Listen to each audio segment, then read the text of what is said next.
The topic of innovation together with learning and development is often misunderstood. So today, why don't we look at these three things? One, is innovation training needed? Two, does it work? And three, how to do it. The first thing is, okay, is it needed? And we all know from general press and media that innovation is important in general. A lot of talk about changing environment, about the pace of change, about the importance of innovation, highly competitive landscape. But let's maybe look at what's really being done on the individual level. Kind of interesting. We've been doing innovation training starting back in 2003, and until now we have more than 20,000 people who filled out a simple survey before they come to training. And I think this will give you a good idea of what innovation looks like on a real individual line level. Now, usually we ask four questions. The first one is, do you feel that ideas, creative thinking, innovation, etc. is needed for your job? And there's five choices. Plus plus means absolutely yes. Plus means probably. Zero means can't really say. Minus, not really. Minus, minus, absolutely not. From all these responses, you can see it's very, very clear. 91% of the people say, oh, yes, we need innovation or we need it a lot. Now, naturally, that's probably the reason they're coming to training, so it could be slightly skewed. And also, okay, because your job requires it doesn't mean that you want to do it. So that's the second thing we ask is about motivation. If you have a chance to increase your innovation ability, do you want to? Plus plus is absolutely yes. Plus is for sure. Zero is either way. Again, very, very clear. 98% say yes or definitely yes. Okay, so that's about the requirement, the motivation. Let's talk about ability.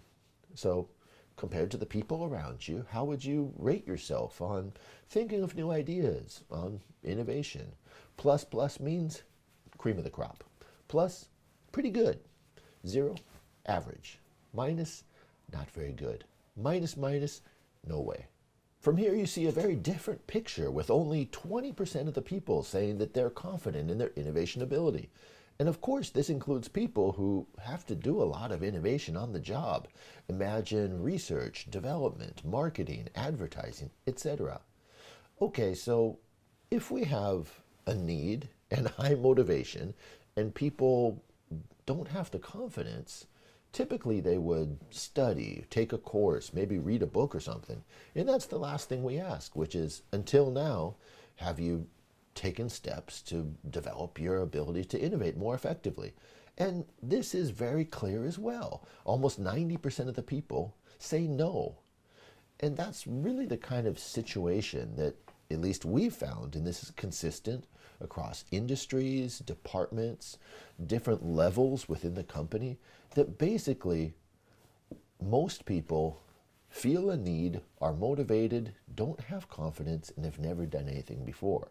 And so that really sets the stage to be like, okay, this is necessary.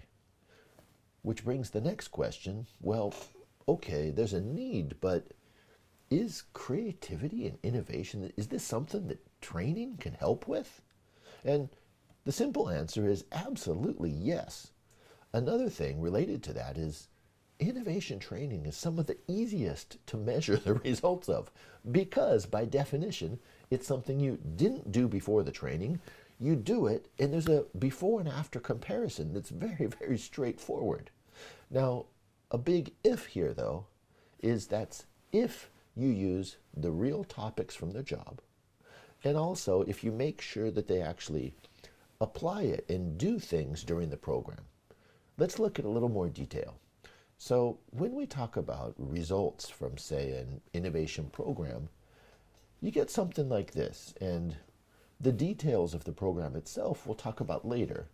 But from our experience, when you do a one-day program without much follow-up, typically about 87% of the people will do something. It might be good, it might be lame, but they'll do something. If you have a 3-day program with application in the middle, well, that goes up to 98%. And if you have a 5-day program, that goes up to 100%. Okay, that's a quantity story, but let's talk about quality.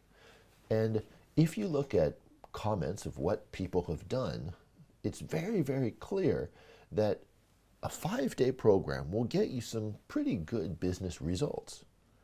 A 3-day program, what you'll see is they're changing behavior, they're applying and doing things on the job, but they don't have those results they can really be proud of and brag about yet. And if it's 1 day, typically they're intentional, their awareness has changed, they want to do something, the motivation is there, but that's kind of where it stops. To give you some examples of like, okay, what sort of results are we talking about here? If it's a 5-day thing, say you're a salesperson and they might have a topic that goes like this, that they have one big client, and so within that client, they're trying to diversify their portfolio and increase their sales. So before the training started, they had only 3 different people they talked to. Now they've expanded it to 8. And because of that, they only had 2 opportunities for projects before. Now they have 20. They'll win some, they'll lose some, but that makes sense. Maybe a different angle. Here's a manager of a team, and maybe she's saying that through this program she wants to increase speed and productivity, output quality, reduce overtime, and it all gets done. Another one could be maybe a combination of those two, like some management and some sales together. But after a program, well, okay, 3 new proposals, all approved, team productivity up, good stuff. So that's a bit about how you know it works. Last, let's talk about, okay, sounds good, but how do I do this? There's 2 angles here. The first one is about content. And the content, very quickly, is you need some sort of understand the problems or identify needs type of a design thinking type of thing. Another thing is, well, if it's going to be innovation or creative thinking, you need to have a new idea from somewhere. So that's step number 2, ideas. And maybe most important is step number 3, which is action. Because design thinking, creative thinking, any sort of idea-focused training without a strong emphasis on action, sadly won't get you those results. To summarize, we found that for good innovation training, the 3 topics are needs, idea, action. We'll explain those in the other videos. The other piece of the puzzle is the structure. And this is actually more important than the content itself. To make sure that people can actually apply this and get it done, well, you need the training to be a series. That's why we talked about 3 days or 5 days. There needs to be some sort of like on-the-job application during the program. Likely that has to be supported by involving managers, maybe some coaching. And all of that put together is really the infrastructure which makes innovation training shine.